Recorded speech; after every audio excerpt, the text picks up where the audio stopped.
ਕਿਤਾਬ ਡੂੰਘੀਆਂ ਸਿਖਰਾਂ। ਵਿਸ਼ਾ ਚੰਗਿਆਂ ਨੂੰ ਚੰਗੇ ਲੱਗਣ ਦੀ ਰੀਝ। ਚੰਗਿਆਂ ਦੀ ਸੰਗਤ ਵਿੱਚ ਅਸੀਂ ਛੋਟੇ ਹੋਣ ਦੇ ਬਾਵਜੂਦ ਵੱਡੇ ਵੱਡੇ ਚੰਗੇ ਚੰਗੇ ਸੁਪਨੇ ਵੇਖਣ ਲੱਗ ਪੈਂਦੇ ਹਾਂ। ਜਿਹੜੇ ਚੰਗੇ ਹੁੰਦੇ ਹਨ ਉਹਨਾਂ ਕੋਲ ਸਭ ਕੁਝ ਨਹੀਂ ਹੁੰਦਾ, ਅਤੇ ਜਿਨ੍ਹਾਂ ਕੋਲ ਸਭ ਕੁਝ ਹੁੰਦਾ ਹੈ ਉਹ ਅਕਸਰ ਚੰਗੇ ਨਹੀਂ ਹੁੰਦੇ। ਚੰਗਿਆਂ ਕੋਲ ਜੋ ਕੁਝ ਹੁੰਦਾ ਹੈ ਉਹਨਾਂ ਕੋਲ ਉਸ ਨਾਲ ਪ੍ਰਸੰਨ ਹੋਣ ਦਾ ਹੁਨਰ ਹੁੰਦਾ ਹੈ। ਚੰਗਿਆਂ ਦੀ ਸੰਗਤ ਵਿੱਚ ਅਸੀਂ ਨਿਰਸਵਾਰਥ ਹੋ ਜਾਂਦੇ ਹਾਂ ਅਤੇ ਸਾਡੇ ਅਨੇਕਾਂ ਭਰਮ ਭੁਲੇਖੇ ਦੂਰ ਹੋ ਜਾਂਦੇ ਹਨ। ਹਮਦਰਦੀ, ਦਇਆ ਆਦਿ ਜਿਹੇ ਗੁਣ ਸਾਨੂੰ ਦੂਜਿਆਂ ਦੇ ਸੰਪਰਕ ਵਿੱਚ ਲਿਆ ਕੇ ਅਮੀਰ, ਵਿਸ਼ਾਲ ਅਤੇ ਖੁਸ਼ਹਾਲ ਬਣਾ ਦਿੰਦੇ ਹਨ। ਮੁਹੱਬਤ ਇਸ ਲਈ ਯਾਦ ਰਹਿੰਦੀ ਹੈ ਕਿਉਂਕਿ ਇਹੋ ਜਿਹਾ ਚੰਗਾ ਵਕਤ ਜੀਵਨ ਵਿੱਚ ਫਿਰ ਨਹੀਂ ਆਉਂਦਾ।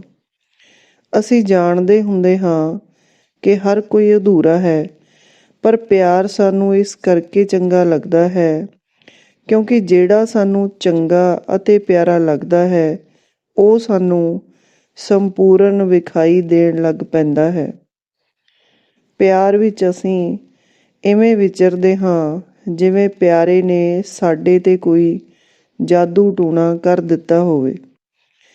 ਪਿਆਰ ਅਤੇ ਜਾਦੂ ਵਿੱਚ ਕਈ ਸਾਂਝਾਂ ਹਨ। ਸਾਡੇ ਉੱਤੇ ਜਾਦੂ ਹੋਣ ਕਾਰਨ ਆਪਣੇ ਪਿਆਰੇ ਨੂੰ ਅਸੀਂ ਦਿਲ ਦੀਆਂ ਅੱਖਾਂ ਨਾਲ ਵੇਖਦੇ ਹਾਂ ਅਤੇ ਆਪਣੇ ਗਗਨ ਦਾ ਚੰਨ ਲਾ ਕੇ ਉਸਨੂੰ ਦੇ ਦਿੰਦੇ ਹਾਂ। ਇਵੇਂ ਉਹ ਸਾਨੂੰ ਚੰਨ ਵਰਗਾ ਅਤੇ ਚੰਨ ਉਸ ਵਰਗਾ ਵਿਖਾਈ ਦੇਣ ਲੱਗ ਪੈਂਦਾ ਹੈ। ਦਿਲ ਕਰਦਾ ਹੈ ਉਸ ਦੀਆਂ ਗੱਲਾਂ ਕਰਦੇ ਰਹੀਏ ਅਤੇ ਉਸ ਨਾਲ ਗੱਲਾਂ ਕਰਦੇ ਰਹੀਏ। ਚੰਗਿਆਂ ਦੀ ਨਿਸ਼ਾਨੀ ਇਹ ਹੁੰਦੀ ਹੈ ਕਿ ਲੋਕ ਉਹਨਾਂ ਦੀਆਂ ਗੱਲਾਂ ਕਰਕੇ ਆਪਣੇ ਚੰਗੇ ਹੋਣ ਦਾ ਪ੍ਰਮਾਣ ਦਿੰਦੇ ਹਨ ਅਤੇ ਚੰਗੇ ਨੂੰ ਹੋਰ ਚੰਗਾ ਸਿੱਧ ਕਰਨ ਲਈ ਲੋਕ ਆਪਣੀ ਕਲਪਨਾ ਨਾਲ ਅਨੇਕਾਂ ਚੰਗੀਆਂ ਕਹਾਣੀਆਂ ਉਹਨਾਂ ਨਾਲ ਆਪ ਜੋੜ ਲੈਂਦੇ ਹਨ। ਅਸੀਂ ਦੂਜਿਆਂ ਦੀਆਂ ਚੰਗਿਆਈਆਂ ਨਾਲ ਆਪਣੇ ਚੰਗੇਪਨ ਨੂੰ ਮਾਪਦੇ ਹਾਂ, ਜਿਵੇਂ ਧੀ ਸਹੁਰੇ ਘਰ ਨਾਲ ਆਪਣੇ ਪੇਕੇ ਘਰ ਨੂੰ ਮਾਪਦੀ ਹੈ। ਜਿਵੇਂ ਅਸੀਂ ਬਚਪਨ ਨੂੰ ਜਵਾਨੀ ਨਾਲ ਅਤੇ ਜਵਾਨੀ ਨੂੰ ਬੁਢਾਪੇ ਨਾਲ ਮਾਪਦੇ ਹਾਂ। ਪੇਕੇ ਵਿਆਹ ਤੋਂ ਮਗਰੋਂ ਹੀ ਯਾਦ ਆਉਂਦੇ ਹਨ। ਭਰਾ ਨੂੰ ਭੈਣ ਦਾ ਚੰਗਾਪਨ ਉਦੋਂ ਹੀ ਪਤਾ ਲੱਗਦਾ ਹੈ ਜਦੋਂ ਉਹ ਸਹੁਰੇ ਘਰ ਜਾ ਚੁੱਕੀ ਹੁੰਦੀ ਹੈ। ਪਿਤਾ ਵਿਆਹੀ ਧੀ ਨੂੰ ਇਵੇਂ ਵੇਖਦਾ ਹੈ ਜਿਵੇਂ ਉਸਦੇ ਸਭ ਤੋਂ ਮਹਿੰਗੇ ਗਹਿਣੇ ਨੂੰ ਕਿਸੇ ਹੋਰ ਨੇ ਪਹਿਨਿਆ ਹੋਇਆ ਹੋਵੇ। ਵਿਆਹ ਉਪਰੰਤ ਰਿਸ਼ਤੇ ਸਤਿਕਾਰਯੋਗ ਹੋ ਜਾਂਦੇ ਹਨ ਅਤੇ ਰਿਸ਼ਤਿਆਂ ਵਿਚਲਾ ਨਿੱਘ ਰਿਸ਼ਤਿਆਂ ਨੂੰ ਗੂੜ੍ਹਾ ਕਰ ਦਿੰਦਾ ਹੈ।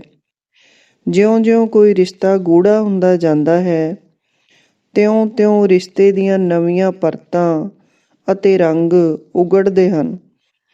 ਜਿੱਥੇ ਪਿਆਰ ਅਤੇ ਪ੍ਰੇਰਨਾ ਹੁੰਦੀ ਹੈ, ਜਿੱਥੇ ਚੰਗਿਆਂ ਨੂੰ ਚੰਗੇ ਲੱਗਣ ਦੀ ਰੀਝ ਹੁੰਦੀ ਹੈ, ਉੱਥੇ ਗਲਤੀਆਂ ਨਹੀਂ ਹੁੰਦੀਆਂ ਅਤੇ ਜੇ ਹੋਣ ਵੀ ਤਾਂ ਵੀ ਖਿੜੇ ਮੱਥੇ ਮਾਫ਼ ਕੀਤੀਆਂ ਜਾਂਦੀਆਂ ਹਨ। ਜਿਵੇਂ ਰਿਸ਼ਤਿਆਂ ਵਿੱਚ ਨਿੱਘ ਹੁੰਦਾ ਹੈ ਉੱਥੇ ਸਭ ਕੁਝ ਵੰਡਿਆ ਜਾਂਦਾ ਹੈ। ਵੰਡੀਆਂ ਹੋਈਆਂ ਜ਼ਿੰਮੇਵਾਰੀਆਂ, ਖੁਸ਼ੀਆਂ ਅਤੇ ਖੁਸ਼ਹਾਲੀਆਂ ਆਦਿ ਨਾਲ ਸਾਂਝੀਆਂ ਕਦਰਾਂ ਕੀਮਤਾਂ ਉਪਜਦੀਆਂ ਹਨ। ਚੰਗਿਆਂ ਨੂੰ ਪਿਆਰ, ਬਰਕਤ ਅਤੇ ਖਿਮਾ ਹੁੰਦੀ ਹੈ।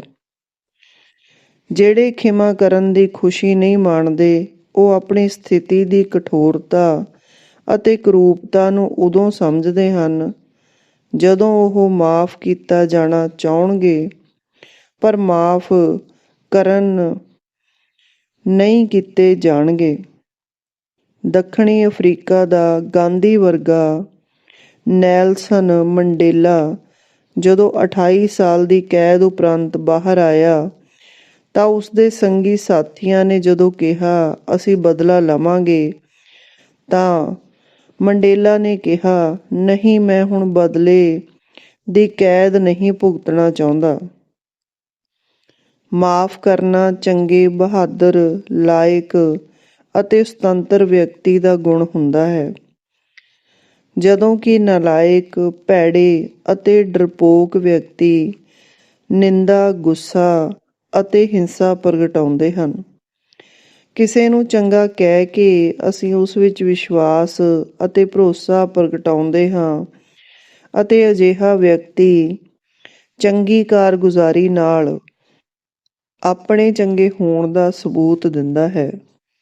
ਜਿਵੇਂ ਰੁੱਖਾਂ ਨਾਲ ਰਾਹ ਰੌਣਕ ਵਾਲੇ ਹੋ ਜਾਂਦੇ ਹਨ, ਉਵੇਂ ਹੀ ਚੰਗਿਆਂ ਨਾਲ ਰਲ ਕੇ ਕੀਤੇ ਕੰਮ ਸੌਖੇ ਹੋ ਜਾਂਦੇ ਹਨ। ਚੰਗਾ ਰਿਸ਼ਤਾ ਉਹ ਹੁੰਦਾ ਹੈ ਜਿਸ ਵਿੱਚ ਦੋਵੇਂ ਧਿਰਾਂ ਉੱਨਤ ਅਤੇ ਖੁਸ਼ਹਾਲ ਹੁੰਦੀਆਂ ਹਨ। ਚੰਗੀਆਂ ਆਦਤਾਂ ਵਾਲੇ ਲੋਕ ਸਹਿਜੇ ਹੀ ਸਭ ਕੁਝ ਠੀਕ ਕਰੀ ਜਾਂਦੇ ਹਨ। ਚੰਗਿਆਂ ਦੀ ਸਾਰੇ ਸੰਸਾਰ ਨਾਲ ਸਾਂਝ ਹੁੰਦੀ ਹੈ, ਜਦੋਂ ਕਿ ਭੈੜਿਆਂ ਦਾ ਘੇਰਾ ਤੰਗ ਹੁੰਦਾ ਹੈ ਅਤੇ ਘੇਰਾ ਤੰਗ ਹੋਣ ਕਰਕੇ ਹੀ ਉਹ ਭੈੜੇ ਹੁੰਦੇ ਹਨ। ਜਿਹੜੇ ਸਾਨੂੰ ਚੰਗੇ ਅਤੇ ਪਿਆਰੇ ਲੱਗਦੇ ਹਨ, ਉਹਨਾਂ ਸਾਹਮਣੇ ਸਾਡੀ ਵੱਡੇ ਬਣਨ ਦੀ ਇੱਛਾ ਨਹੀਂ ਹੁੰਦੀ, ਚੰਗੇ ਬਣਨ ਦੀ ਰੀਝ ਹੁੰਦੀ ਹੈ। ਜਿਨ੍ਹਾਂ ਨੂੰ ਅਸੀਂ ਚੰਗੇ ਲੱਗਣਾ ਚਾਹੁੰਦੇ ਹਾਂ, ਉਹਨਾਂ ਨੂੰ ਅਸੀਂ ਧਿਆਨ ਨਾਲ ਸੁਣਦੇ ਹਾਂ। ਠੀਕ ਹੋਣਾ ਚੰਗੀ ਗੱਲ ਹੈ, ਪਰ ਠੀਕ ਹੋਣ 'ਤੇ ਪ੍ਰਮਾਣ ਵਜੋਂ ਕੁਝ ਚੰਗਾ ਅਤੇ ਔਖਾ ਕਰਕੇ ਵੀ ਵਿਖਾਉਣਾ ਪਵੇਗਾ। ਵਿਸ਼ਵ ਸੁੰਦਰੀ ਚੁਣੇ ਜਾਣ ਉਪਰੰਤ ਭਾਰਤ ਦੀ ਸੁਸ਼ਮਿਤਾ ਸੈਨ ਨੇ 24 ਸਾਲ ਦੀ ਉਮਰ ਵਿੱਚ ਇੱਕ ਨਿਆਸਰੀ ਲੜਕੀ ਜਦੋਂ ਗੋਦ ਲੈ ਲਈ ਤਾਂ ਮਿੱਤਰਾਂ ਨੇ ਰੋਕਿਆ। ਰਿਸ਼ਤੇਦਾਰਾਂ ਨੇ ਕਿਹਾ ਪਾਗਲ ਹੋ ਗਈ ਹੈ। ਸਹੇਲੀਆਂ ਨੇ ਕਿਹਾ ਤੇਰਾ ਵਿਆਹ ਨਹੀਂ ਹੋਣਾ। ਕੌਣ ਕਰੇਗਾ ਵਿਆਹ ਤੇਰੇ ਨਾਲ। ਜੱਜ ਨੇ ਗੋਦ ਲੈਣ ਦੀ ਕਾਨੂੰਨੀ ਆਗਿਆ ਦੇਣ ਤੋਂ ਪਹਿਲਾਂ ਉਸਦੇ ਪਿਤਾ ਨੂੰ ਪੁੱਛਿਆ, ਤੁਹਾਨੂੰ ਆਪਣੀ ਧੀ ਦੇ ਇਸ ਫੈਸਲੇ ਦੀ ਕੋਈ ਚਿੰਤਾ ਨਹੀਂ? ਪਿਤਾ ਨੇ ਕਿਹਾ ਮੇਰੀ ਧੀ ਦੇ ਇਸ ਨਿਰਣੇ ਨਾਲ ਮੇਰੀ ਚਿੰਤਾ ਦੂਰ ਹੋ ਗਈ ਹੈ, ਕਿਉਂਕਿ ਇਸ ਹਾਲਤ ਵਿੱਚ ਹੁਣ ਚੰਗਾ ਬੰਦਾ ਹੀ ਮੇਰੀ ਧੀ ਨਾਲ ਵਿਆਹ ਕਰਨ ਬਾਰੇ ਸੋਚੇਗਾ, ਭੈੜੇ ਦੂਰ ਹੀ ਰਹਿਣਗੇ। ਇਵੇਂ ਹੀ ਸਿਕੰਦਰ ਦੇ ਪ੍ਰਸ਼ਨ ਦਾ ਚੰਗੀ ਬਹਾਦਰੀ ਨਾਲ ਉੱਤਰ ਦੇ ਕੇ ਪੋਰਸ ਨੇ ਸਿਕੰਦਰ ਨੂੰ ਇੱਕ ਬਾਦਸ਼ਾਹ ਵਾਂਗ ਵਿਹਾਰ ਕਰਨ ਦਾ ਅਵਸਰ ਦਿੱਤਾ ਸੀ। ਮਹਾਰਾਜਾ ਰਣਜੀਤ ਸਿੰਘ ਮੁਨਸ਼ਾ ਸਿੰਘ ਰਾਗੀ ਦਾ ਕੀਰਤਨ ਸੁਣਿਆ ਕਰਦਾ ਸੀ, ਪਰ ਮੁਨਸ਼ਾ ਸਿੰਘ ਕੋਈ ਭੇਟਾ ਸਵੀਕਾਰ ਨਹੀਂ ਸੀ ਕਰਦਾ। ਮਹਾਰਾਜੇ ਨੂੰ ਪਤਾ ਲੱਗਿਆ ਕਿ ਉਸਦੇ ਘਰ ਰੋਟੀ ਪਕਾਉਣ ਲਈ ਤਵਾ ਤੱਕ ਨਹੀਂ ਸੀ। ਮਹਾਰਾਜਾ ਮੋਹਰਾਂ ਦੀਆਂ ਥੈਲੀਆਂ ਲੈ ਕੇ ਉਸਦੇ ਘਰ ਗਿਆ। ਮਹਾਰਾਜਾ ਆਪ ਆਵਾਜ਼ਾਂ ਮਾਰਦਾ ਰਿਹਾ, ਪਰ ਮੁਨਸ਼ਾ ਸਿੰਘ ਨੇ ਬੂਹਾ ਹੀ ਨਹੀਂ ਸੀ ਖੋਲ੍ਹਿਆ। ਸੰਨ 1932 ਦੀਆਂ ਓਲੰਪਿਕ ਦੌੜਾਂ ਵਿੱਚ 3000 ਮੀਟਰ ਦੀ ਦੌੜ ਵਿੱਚ ਪ੍ਰਬੰਧਕਾਂ ਨੇ ਗਲਤੀ ਨਾਲ ਸਟੇਡੀਅਮ ਦਾ ਇੱਕ ਗੇੜਾ ਵੱਧ ਦੌੜ ਲਗਵਾ ਦਿੱਤੀ। ਪਤਾ ਲੱਗਣ ਉੱਤੇ ਵੀ ਠੀਕ ਗੇੜਿਆਂ ਵਿੱਚ ਅੱਵਲ ਆਉਣ ਵਾਲੇ ਦੌੜਾਕ ਨੇ ਵਾਧੂ ਗੇੜੇ ਵਿੱਚ ਹੋਰਾਂ ਤੋਂ ਪਛੜ ਜਾਣ ਦੇ ਬਾਵਜੂਦ ਰੋਸ ਨਹੀਂ ਸੀ ਪ੍ਰਗਟਾਇਆ। ਚੰਗਿਆਂ ਕੋਲ ਚਰਿੱਤਰ ਦੀ ਸ਼ਕਤੀ ਹੁੰਦੀ ਹੈ ਅਤੇ ਜਿਨ੍ਹਾਂ ਕੋਲ ਚਰਿੱਤਰ ਦੀ ਸ਼ਕਤੀ ਹੁੰਦੀ ਹੈ ਉਹ ਮਿਹਰਬਾਨੀਆਂ ਹੀ ਕਰਦੇ ਹਨ। ਜਿਹੜੇ ਮਨੁੱਖ ਚੰਗੀ ਤਰ੍ਹਾਂ ਜੀਵਨ ਜਿਉਂਦੇ ਹਨ ਉਹ ਕਦੇ ਨਹੀਂ ਪੁੱਛਦੇ ਜੀਵਨ ਕੀ ਹੈ, ਰੱਬ ਕਿੱਥੇ ਹੈ, ਜੀਵਨ ਦਾ ਉਦੇਸ਼ ਕੀ ਹੈ। ਜਿਨ੍ਹਾਂ ਕੋਲ ਤਲਵਾਰ ਨਹੀਂ ਹੁੰਦੀ ਉਹ ਵੀ ਸੰਸਾਰ ਨੂੰ ਜਿੱਤ ਲੈਂਦੇ ਹਨ। ਦਰਵੇਸ਼ਾਂ ਦਾ ਰਾਜ ਉਹਨਾਂ ਨੇ ਆਪਣੇ ਮਨ ਅਤੇ ਆਪਣੇ ਸਰੀਰ ਉੱਤੇ ਹੁੰਦਾ ਹੈ। ਸ਼ਾਇਰ ਆਪਣੇ ਗੁੱਸੇ ਅਤੇ ਵਿਰੋਧ ਨੂੰ ਤਹਿਜ਼ੀਬ ਦੇ ਦਾਇਰੇ ਵਿੱਚ ਰਹਿ ਕੇ ਪ੍ਰਗਟ ਕਰਦਾ ਹੈ, ਜਦੋਂ ਕਿ ਸਧਾਰਨ ਮਨੁੱਖ ਹਿੰਸਕ ਹੋ ਜਾਂਦਾ ਹੈ। ਦਰਵੇਸ਼ ਉਹ ਹੈ ਜਿਸ ਨੂੰ ਗੁੱਸਾ ਆਵੇ ਹੀ ਨਾ। ਕੋਈ ਦਰਵੇਸ਼ ਵੱਡੇ ਵੱਡੇ ਕੰਮ ਨਹੀਂ, ਚੰਗੇ ਚੰਗੇ ਕੰਮ ਕਰਦਾ ਹੈ ਅਤੇ ਚੰਗੇ ਚੰਗੇ ਕੰਮ ਕਰਨ ਕਰਕੇ ਉਹ ਵੱਡਾ ਹੋ ਜਾਂਦਾ ਹੈ। ਇਵੇਂ ਉਹ ਸਾਡਾ ਆਦਰਸ਼ ਬਣ ਜਾਂਦਾ ਹੈ ਅਤੇ ਅਸੀਂ ਉਸ ਵਾਂਗ ਜਿਉਣਾ ਚਾਹੁੰਦੇ ਹਾਂ। ਜਿਹੋ ਜਿਹਾ ਜੀਵਨ ਅਸੀਂ ਆਪ ਜਿਉਣਾ ਚਾਹੁੰਦੇ ਹਾਂ, ਉਸ ਜੀਵਨ ਨੂੰ ਜਿਉਣ ਵਾਲਾ ਜਦੋਂ ਕੋਈ ਮਰਦਾ ਹੈ ਤਾਂ ਸਾਨੂੰ ਦੁੱਖ ਹੁੰਦਾ ਹੈ। ਅਸੀਂ ਸੋਗ ਮਨਾਉਂਦੇ ਹਾਂ। ਸੋਗ ਉਸ ਦਾ ਹੀ ਹੁੰਦਾ ਹੈ ਜੋ ਚੰਗਾ ਸੀ ਜਾਂ ਜਿਸ ਵਿੱਚ ਚੰਗੇ ਬਣਨ ਦੀਆਂ ਸੰਭਾਵਨਾਵਾਂ ਸਨ। ਵੱਡੀਆਂ ਮੁਸੀਬਤਾਂ ਨੇ ਸਾਨੂੰ ਪਰੇਸ਼ਾਨ ਕੀਤਾ ਹੁੰਦਾ ਹੈ, ਪਰ ਉਹਨਾਂ 'ਤੇ ਪਾਈਆਂ ਜਿੱਤਾਂ ਨੂੰ ਯਾਦ ਕਰਨਾ ਚੰਗਾ ਲੱਗਦਾ ਹੈ। ਜਦੋਂ ਜਹਿਦ ਕਰਨ ਵਾਲਿਆਂ ਦੇ ਕੰਮ ਕਾਰਨਾਮੇ ਅਖਵਾਉਂਦੇ ਹਨ, ਉਹਨਾਂ ਦੀਆਂ ਪ੍ਰਾਪਤੀਆਂ ਨੂੰ ਅਸੀਂ ਕਰਾਮਾਤਾਂ ਕਹਿੰਦੇ ਹਾਂ।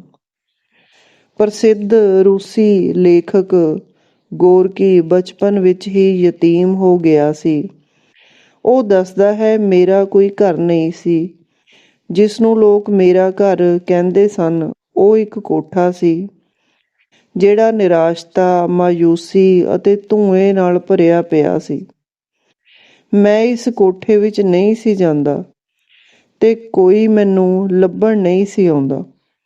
ਰਸਤੇ ਵਿੱਚ ਮੈਨੂੰ ਕੋਈ ਚੋਰ ਵੀ ਨਹੀਂ ਸੀ ਮਿਲਿਆ। ਸ਼ਾਇਦ ਮੇਰੇ ਕੱਪੜੇ ਵੀ ਲਾਹੁਣ ਜੋਗੇ ਨਹੀਂ ਸਨ। ਕੋਈ ਕੁੱਤਾ ਵੀ ਨਹੀਂ ਸੀ ਭੌਂਕਦਾ। ਸ਼ਾਇਦ ਕੁੱਤੇ ਸੋਚਦੇ ਸਨ, ਇਹ ਭੌਂਕਣ ਜੋਗਾ ਹੀ ਨਹੀਂ। ਮੇਰਾ ਰਾਹ ਬੜਾ ਸੁੰਨਾ ਸੀ, ਪਰ ਮੈਂ ਜਾਣਦਾ ਸਾਂ ਕਿ ਉੱਚੀਆਂ ਮੰਜ਼ਲਾਂ 'ਤੇ ਪਹੁੰਚਣ ਲਈ ਦਰਿਆ ਵਾਂਗ ਬੜੇ ਸੁੰਨੇ ਰਾਹਾਂ ਵਿੱਚੋਂ ਲੰਘਣਾ ਪੈਂਦਾ ਹੈ। ਮੈਂ ਸੁੰਨੇ ਰਾਹਾਂ, ਕਾਲੀਆਂ ਰਾਤਾਂ ਅਤੇ ਮਜਬੂਰੀਆਂ ਦੀ ਤਸਵੀਰ ਸਾਂ, ਪਰ ਮੈਂ ਪ੍ਰਤਿੱਗਿਆ ਕੀਤੀ ਹੋਈ ਸੀ ਕਿ ਸੰਸਾਰ ਲਈ ਜੱਦੋ-ਜਹਿਦ ਦੇ ਨਵੇਂ ਅਰਥ ਸਿਰਜਾਂਗਾ ਅਤੇ ਆਪਣੇ ਵਰਗਿਆਂ ਲਈ ਭਰਪੂਰ ਅਤੇ ਉਸਾਰੂ ਜੀਵਨ ਦਾ ਨਵਾਂ ਸੁਨੇਹਾ ਬਣਾਂਗਾ। ਪੁਰਾਣੇ ਵੇਲਿਆਂ ਵਿੱਚ ਬੱਚਿਆਂ ਦੇ ਨਾਂ ਸੋਚ ਸਮਝ ਕੇ ਰੱਖੇ ਜਾਂਦੇ ਸਨ ਅਤੇ ਲਗਭਗ ਸਾਰੇ ਨਾਂ ਪਰਮਾਤਮਾ ਦੇ ਨਾਂ ਹੁੰਦੇ ਸਨ, ਕਿਉਂਕਿ ਇਹ ਪਰਮਾਤਮਾ ਨੂੰ ਚੰਗੇ ਲੱਗਣ ਦੀ ਰੀਝ ਵਿੱਚੋਂ ਰੱਖੇ ਜਾਂਦੇ ਸਨ। ਉਦੋਂ ਚੰਗੇ ਹੋਣ ਦਾ ਪ੍ਰਮਾਣ ਪਰਮਾਤਮਾ ਦੇ ਰਾਹ 'ਤੇ ਚੱਲਣਾ ਸੀ। ਜਿਹੜਾ ਕੋਈ ਇਸ ਰਾਹ 'ਤੇ ਚੱਲ ਪੈਂਦਾ ਸੀ, ਉਸਦੇ ਜੀਵਨ ਦੇ ਪੈਮਾਨੇ ਬਦਲ ਜਾਂਦੇ ਸਨ। ਉਦੋਂ ਜੀਵਨ ਦਾ ਉਦੇਸ਼ ਆਪ ਸਾਦੇ ਰਹਿ ਕੇ ਦੂਜਿਆਂ ਨੂੰ ਭਰਪੂਰ ਕਰਨਾ ਹੁੰਦਾ ਸੀ। ਸੂਰਜ ਅਤੇ ਦੀਵੇ ਨੂੰ ਆਪਣੀ ਰੌਸ਼ਨੀ ਦਾ ਕੋਈ ਲਾਭ ਨਹੀਂ ਹੁੰਦਾ, ਲਾਭ ਦੂਜਿਆਂ ਨੂੰ ਹੀ ਹੁੰਦਾ ਹੈ। ਪੁਰਾਣੇ ਸਮਿਆਂ ਵਿੱਚ 36 ਪ੍ਰਕਾਰ ਦੇ ਪਕਵਾਨ ਨਹੀਂ ਸਨ ਹੁੰਦੇ। ਮਾਮੀਆਂ ਮਾਸੀਆਂ ਸਰਦਾ ਪੁੱਜਦਾ ਪਕਾ ਕੇ ਬਾਕੀ ਦੀ ਘਾਟ ਆਪਣੇ ਪਿਆਰ, ਪ੍ਰਸੰਨਤਾ ਅਤੇ ਚਾਵਾਂ ਨਾਲ ਪੂਰੀ ਕਰਦੀਆਂ ਸਨ।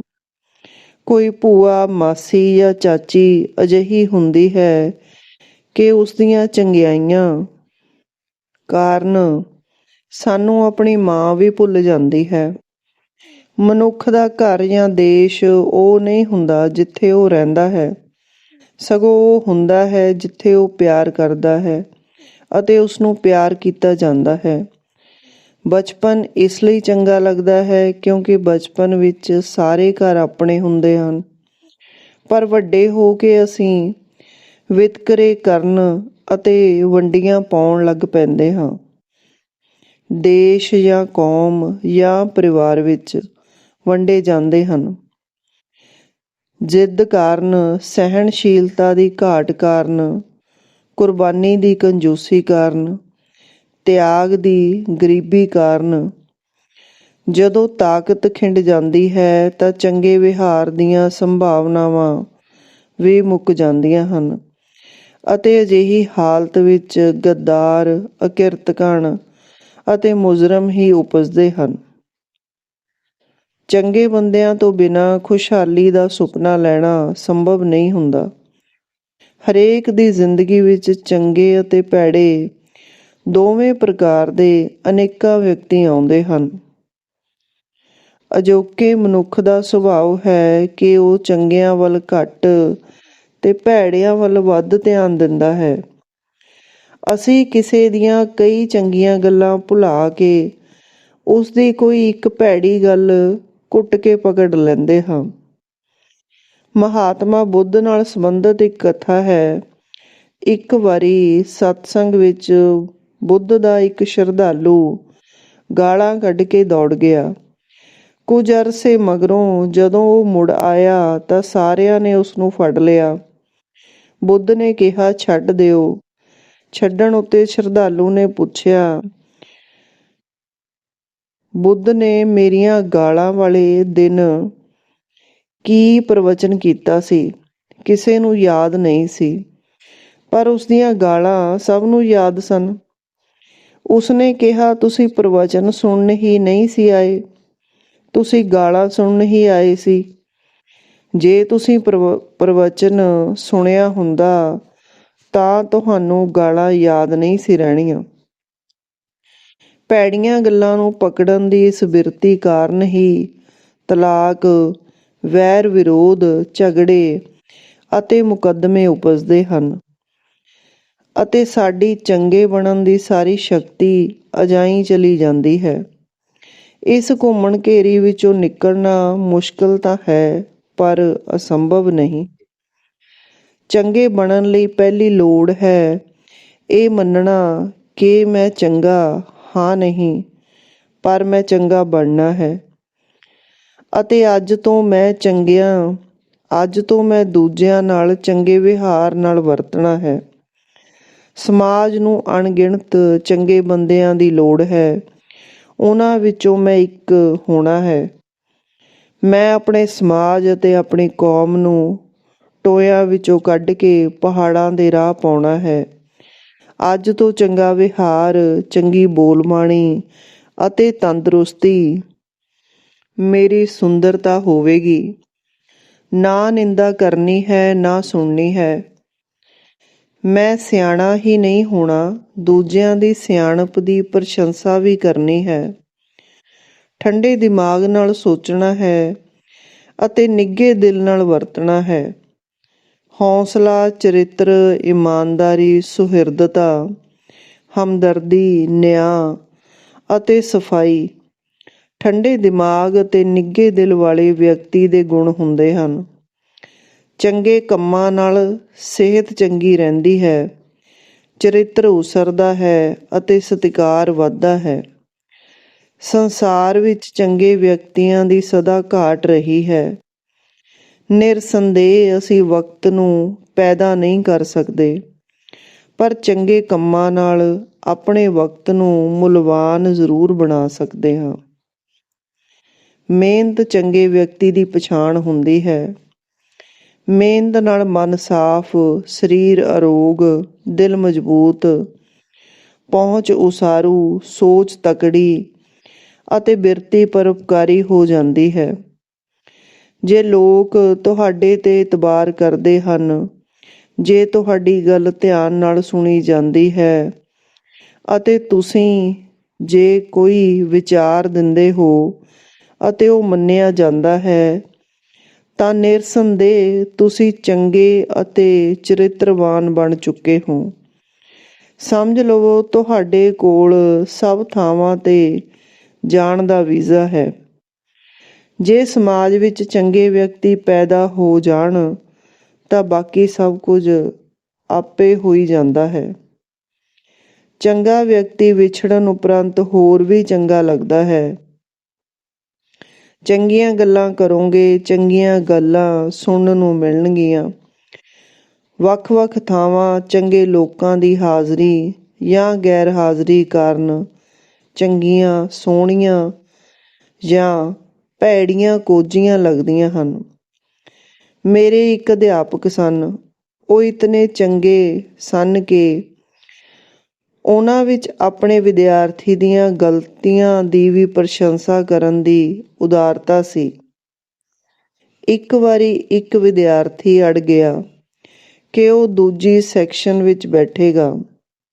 ਉਹ ਕਿਰਪਾਲੂ ਅਧਿਆਪਕ ਨੇ ਕਿਹਾ, ਮੈਂ ਤੇਰੀ ਇਸ ਗੱਲ ਦੀ ਪ੍ਰਸ਼ੰਸਾ ਕਰਦਾ ਹਾਂ ਕਿ ਕਿਉਂਕਿ ਤੇਰੇ ਵਿੱਚ ਆਪਣੀ ਮੰਗ ਅਤੇ ਪਸੰਦ ਨੂੰ ਜ਼ੋਰ ਨਾਲ ਪ੍ਰਗਟਾਉਣ ਦੀ ਦਲੇਰੀ ਹੈ। ਮੇਰਾ ਇਹ ਦ੍ਰਿੜ ਵਿਸ਼ਵਾਸ ਹੈ ਕਿ ਜਿਹੜੇ ਵਿਦਿਆਰਥੀ ਸਕੂਲੋਂ ਕਾਲਜੋਂ ਦੌੜ ਜਾਂਦੇ ਹਨ ਉਹ ਵਾਸਤਵ ਵਿੱਚ ਗੁਆਚ ਗਏ ਚੰਗੇ ਅਧਿਆਪਕਾਂ ਨੂੰ ਲੱਭਣ ਲਈ ਜਾਂਦੇ ਹਨ। ਚੰਗੇ ਵਿਅਕਤੀਆਂ ਨੂੰ ਮਹਿੰਗੀਆਂ ਨਹੀਂ ਚੰਗੀਆਂ ਸਾਦੀਆਂ ਅਤੇ ਗੁਣਕਾਰੀ ਵਸਤਾਂ ਦੀ ਤਾਂਘ ਹੁੰਦੀ ਹੈ।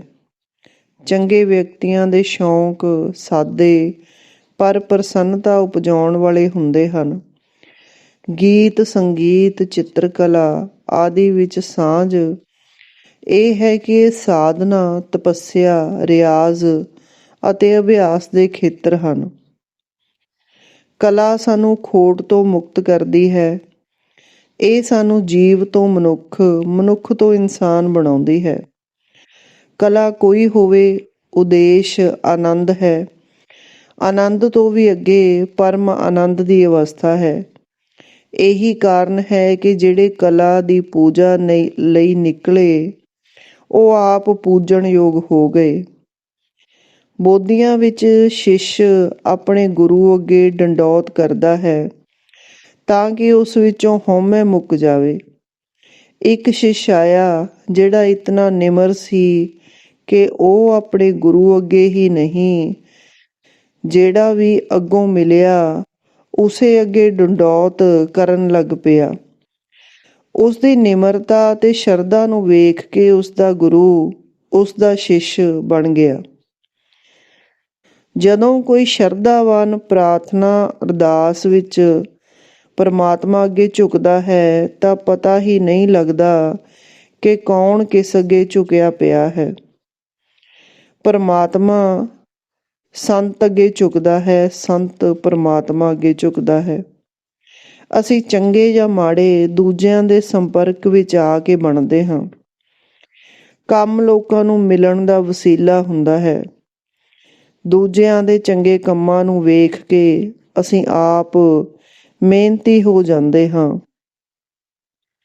ਮਿਹਨਤ ਰਾਹੀਂ ਅਸੀਂ ਨਿਪੁੰਨ ਵਿਅਕਤੀਆਂ ਦੇ ਸਾਥ ਵਿੱਚ ਵਿਚਰਦੇ ਹਾਂ ਅਤੇ ਨਿਪੁੰਨ ਵਿਅਕਤੀ ਸਾਨੂੰ ਆਮ ਤੋਂ ਵਿਸ਼ੇਸ਼ ਬਣਾ ਦਿੰਦੇ ਹਨ ਅਤੇ ਸਾਡੀ ਸਮੁੱਚੀ ਪੱਧਰ ਨੂੰ ਉੱਚਾ ਚੁੱਕ ਦਿੰਦੇ ਹਨ।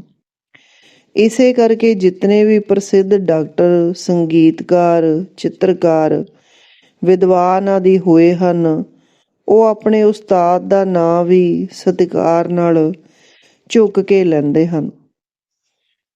ਇਸਤਰੀ ਪੁਰਸ਼ ਦੇ ਇੱਕ ਦੂਜੇ ਦੇ ਸੰਪਰਕ ਵਿੱਚ ਆਉਣ ਤੋਂ ਬਿਨਾਂ ਉਹਨਾਂ ਦੀ ਸ਼ਖਸੀਅਤ ਦੇ ਗੁਣ ਨਹੀਂ ਉਘੜਦੇ। ਵੇਖਿਆ ਗਿਆ ਹੈ ਕਿ ਜਿਸ ਪਰਿਵਾਰ ਨੇ ਵੀ ਆਪਣੀ ਨੂੰਹ ਨੂੰ ਆਪਣੀ ਧੀ ਸਮਝਿਆ ਹੈ ਉਹ ਪਰਿਵਾਰ ਖੁਸ਼ਹਾਲ ਹੋਇਆ ਹੈ। ਚੰਗਿਆਈ ਦਾ ਪ੍ਰਭਾਵ ਸੁੰਦਰਤਾ ਦੇ ਪ੍ਰਭਾਵ ਨਾਲੋਂ ਵੀ ਸ਼ਕਤੀਸ਼ਾਲੀ ਹੁੰਦਾ ਹੈ। ਮੈਂ ਨਾਲ ਪਰਿਵਾਰ ਟੁੱਟਦੇ ਹਨ, ਅਸੀਂ ਨਾਲ ਸ਼ਕਤੀਸ਼ਾਲੀ ਹੁੰਦੇ ਹਨ। ਪੁਰਸ਼ ਇਸਤਰੀਆਂ 'ਤੇ ਦੋਸ਼ ਲਾਉਂਦੇ ਹਨ ਕਿ ਉਹਨਾਂ ਨੂੰ ਪਤਾ ਹੀ ਨਹੀਂ ਕਿ ਕੰਮ ਕਿਵੇਂ ਹੁੰਦੇ ਹਨ, ਪਰ ਸੱਚ ਇਹ ਹੈ ਕਿ ਕੰਮ ਉਵੇਂ ਹੋਣੇ ਚਾਹੀਦੇ ਹਨ ਜਿਵੇਂ ਇਸਤਰੀਆਂ ਆਪਣੀ ਨਿਰਛਲ ਅਤੇ ਭੋਲੀ ਸਿਆਣਪ ਨਾਲ ਆਸ ਕਰਦੀਆਂ ਹਨ। ਚੰਗੇ ਬਣਨ ਲਈ ਸਵੇਰੇ ਉੱਠਣਾ ਪਵੇਗਾ, ਅੱਗੇ ਹੋਣਾ ਪਵੇਗਾ। ਅੱਗੇ ਹੋਣ ਕਰਕੇ ਹੀ ਨਵੇਂ ਵਿਚਾਰ ਮਿਲਣਗੇ। ਅੱਗੇ ਹੋਣ ਕਰਕੇ ਸੋਚਣਾ ਪਵੇਗਾ। ਸੋਚਾਂ ਹੀ ਅੱਗੇ ਲੈ ਕੇ ਜਾਣਗੀਆਂ। ਮੁੱਢ ਵਿੱਚ ਕੋਈ ਵੀ ਯਤਨ ਸਫਲ ਨਹੀਂ ਹੁੰਦਾ, ਪਰ ਜਿਹੜਾ ਹਾਰ ਨਹੀਂ ਮੰਨਦਾ 7 ਵਾਰੀ ਡਿੱਗਦਾ ਹੈ ਤੇ 8 ਵਾਰੀ ਉੱਠਦਾ ਹੈ ਉਸ ਨੂੰ ਸਫਲ ਹੋਣ ਤੋਂ ਰੋਕਿਆ ਨਹੀਂ ਜਾ ਸਕਦਾ। ਹਰ ਖੇਤਰ ਦੇ ਚੰਗੇਪਣ ਦੀ ਕਿਸਮ ਵੱਖਰੀ ਹੁੰਦੀ ਹੈ। ਇਸੇ ਕਰਕੇ ਕਹਿੰਦੇ ਹਨ ਕਿ ਹਰ ਥਾਂ ਇੱਕੋ ਨੇਮ ਲਾਗੂ ਨਹੀਂ ਹੁੰਦਾ। ਦੌੜ ਵਿੱਚ ਫੁਰਤੀਲੇਪਨ ਦਾ ਨੇਮ ਲਾਗੂ ਹੁੰਦਾ ਹੈ, ਯੁੱਧ ਵਿੱਚ ਬਹਾਦਰੀ ਦਾ, ਪੜ੍ਹਾਈ ਵਿੱਚ ਧਿਆਨ ਦਾ, ਅਧਿਆਪਨ ਵਿੱਚ ਨਿਪੁੰਨਤਾ ਦਾ, ਪਿਆਰ ਵਿੱਚ ਕੁਰਬਾਨੀ ਦਾ, ਵਪਾਰ ਵਿੱਚ ਮਿਹਨਤ ਦਾ, ਕਵਿਤਾ ਵਿੱਚ ਸੰਖੇਪਤਾ ਦਾ, ਦਰਵੇਸ਼ ਵਿੱਚ ਗਿਆਨ ਦਾ, ਸੰਤ ਵਿੱਚ ਸਹਿਣਸ਼ੀਲਤਾ ਦਾ ਨੇਮ ਲਾਗੂ ਹੁੰਦਾ ਹੈ। ਨੇਮ ਤੋਂ ਬਿਨਾਂ ਕੋਈ ਖੇਡ ਖੇਡੀ ਨਹੀਂ ਜਾ ਸਕਦੀ ਅਤੇ ਹਰ ਖੇਡ ਦੇ ਆਪਣੇ ਨੇਮ ਅਤੇ ਗੁਣ ਹੁੰਦੇ ਹਨ। ਪਰਿਵਾਰਕ ਵਿਅਕਤੀ ਦੇ ਗੁਣ ਸੰਤ ਦੇ ਔਗੁਣ ਬਣ ਜਾਂਦੇ ਹਨ। ਆਪਣੇ ਖੇਤਰ ਦੇ ਗੁਣਾਂ ਤੋਂ ਬਿਨਾਂ ਪ੍ਰਾਪਤੀਆਂ ਪ੍ਰਸ਼ੰਸਾ ਨਹੀਂ ਉਪਜਾਉਂਦੀਆਂ। ਕਈ ਕੰਮ ਇਸ ਲਈ ਭੈੜੇ ਹੁੰਦੇ ਹਨ ਕਿਉਂਕਿ ਉਹਨਾਂ ਨੂੰ ਚੰਗੇ ਬੰਦਿਆਂ ਨੇ ਨਹੀਂ ਕੀਤਾ ਹੁੰਦਾ। ਜੇ ਅੰਦਰ ਚੰਗਿਆਈ ਹੈ ਤਾਂ ਉਸਨੇ ਬਾਹਰ ਆਉਣਾ ਹੀ ਆਉਣਾ ਹੈ। ਇਹ ਨੇਮ ਬੁਰਾਈ ਉੱਤੇ ਵੀ ਲਾਗੂ ਹੁੰਦਾ ਹੈ। ਕਿਤਨੀ ਅਜੀਬ ਗੱਲ ਹੈ ਕਿ ਅਸੀਂ ਦੂਜਿਆਂ ਦੀ ਨਿੰਦਾ ਕਰਕੇ ਆਸ ਕਰਦੇ ਹਾਂ ਕਿ ਹੁਣ ਉਹ ਸਾਡੀ ਪ੍ਰਸ਼ੰਸਾ ਕਰਨਗੇ। ਜੇ ਤੁਹਾਡੇ ਕਿਸੇ ਸਮਾਗਮ ਜਾਂ ਦੁੱਖ ਸੁੱਖ ਵਿੱਚ ਤੁਹਾਡੇ ਗੁਆਂਢੀ ਸ਼ਾਮਲ ਨਹੀਂ ਹੁੰਦੇ ਤਾਂ ਤੁਸੀਂ ਇਹ ਨਹੀਂ ਕਹਿ ਸਕਦੇ ਕਿ ਗੁਆਂਢੀ ਭੈੜੇ ਹਨ, ਸਗੋਂ ਸੱਚ ਇਹ ਹੈ ਕਿ ਤੁਸੀਂ ਚੰਗੇ ਨਹੀਂ। ਵੇਖਿਆ ਗਿਆ ਹੈ ਕਿ ਜਿਨ੍ਹਾਂ ਨੂੰ ਅਸੀਂ ਪਸੰਦ ਨਹੀਂ ਕਰਦੇ ਉਹਨਾਂ ਨੂੰ ਅਸੀਂ ਕਦੇ ਵੀ ਚੰਗਾ ਨਹੀਂ ਕਹਿੰਦੇ ਅਤੇ ਉਹਨਾਂ ਨੂੰ ਚੰਗੇ ਲੱਗਣ ਦਾ ਅਸੀਂ ਯਤਨ ਵੀ ਨਹੀਂ ਕਰਦੇ। ਅਸੀਂ ਚੰਗਿਆਂ ਨੂੰ ਹੀ ਚੰਗੇ ਲੱਗਣਾ ਚਾਹੁੰਦੇ ਹਾਂ, ਪਰ ਜਦੋਂ ਅਸੀਂ ਆਪ ਚੰਗੇ ਹੋ ਜਾਂਦੇ ਹਾਂ ਤਾਂ ਸਾਨੂੰ ਹਰ ਕੋਈ ਚੰਗਾ ਲੱਗਣ ਲੱਗ ਪੈਂਦਾ ਹੈ। ਜਦੋਂ ਕੋਈ ਚੰਗਾ ਅਤੇ ਪਿਆਰਾ ਵਿਅਕਤੀ ਕਮਰੇ ਅੰਦਰ ਬੈਠਾ ਹੁੰਦਾ ਹੈ ਤਾਂ ਉਸਦੀ ਹਾਜ਼ਰੀ ਨਾਲ ਪਰਦਿਆਂ ਉਤਲੇ ਫੁੱਲ ਵੀ ਖੁਸ਼ਬੂ ਦੇਣ ਲੱਗ ਪੈਂਦੇ ਹਨ। ਔਖੇ ਕੰਮ ਸਾਨੂੰ ਚੰਗੇ ਹੀ ਨਹੀਂ ਮਹੱਤਵਪੂਰਨ ਵੀ ਬਣਾ ਦਿੰਦੇ ਹਨ। ਚੰਗੇ ਵਿਚਾਰ ਸਾਡੀਆਂ ਸਮੱਸਿਆਵਾਂ ਦੇ ਹੱਲ ਹੋ ਨਿਬੜਦੇ ਹਨ। ਨਵੀਆਂ ਥਾਵਾਂ 'ਤੇ ਜਾ ਕੇ ਚੰਗੇ ਸਾਬਤ ਹੋਣਾ ਆਸਾਨ ਨਹੀਂ, ਪਰ ਚੰਗੇ ਸਾਬਤ ਹੋਣ ਵਾਸਤੇ ਅਜਨਬੀਆਂ ਵਿੱਚ ਵਿਚਰਨਾ ਪਵੇਗਾ।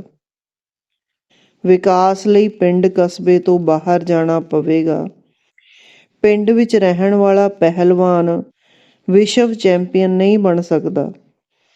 ਆਪਣੀ ਪਹਿਲਵਾਨੀ ਦੇ ਕਮਾਲ ਦੱਸਣ ਲਈ ਉਸਨੂੰ ਵੱਡੇ ਘੇਰਿਆਂ ਵਿੱਚ ਵਿਚਰਨਾ ਪਵੇਗਾ, ਕਿਉਂਕਿ ਅਸੀਂ ਆਪਣੇ ਜਾਣੂਆਂ ਵਿੱਚ ਰਹਿੰਦਿਆਂ ਕੁਝ ਬਣਨ ਦਾ, ਕੁਝ ਕਰ ਵਿਖਾਉਣ ਦਾ ਯਤਨ ਹੀ ਨਹੀਂ ਕਰਦੇ। ਲੋੜ ਕਦਰਦਾਨਾਂ ਤੋਂ ਕਦਰ ਪਾਉਣ ਦੀ ਹੈ। ਚੰਗੇ ਬਣਨ ਦਾ ਰਾਹ ਸੌਖਾ ਨਹੀਂ ਹੈ, ਪਰ ਜੇ ਚੰਗਿਆਂ ਨੂੰ ਚੰਗੇ ਲੱਗਣ ਦੀ ਰੀਝ ਹੋਵੇ ਅਤੇ ਜੇ ਅਸੀਂ ਚੰਗੇ ਬਣਨ ਲਈ ਜਾਗ ਪਈਏ ਅਤੇ ਚੰਗੇ ਬਣਨ ਦਾ ਉਪਰਾਲਾ ਕਰੀਏ ਤਾਂ ਕੋਈ ਵੀ ਰਾਹ ਔਖਾ ਨਹੀਂ ਹੈ। ਧੰਨਵਾਦ ਜੀ।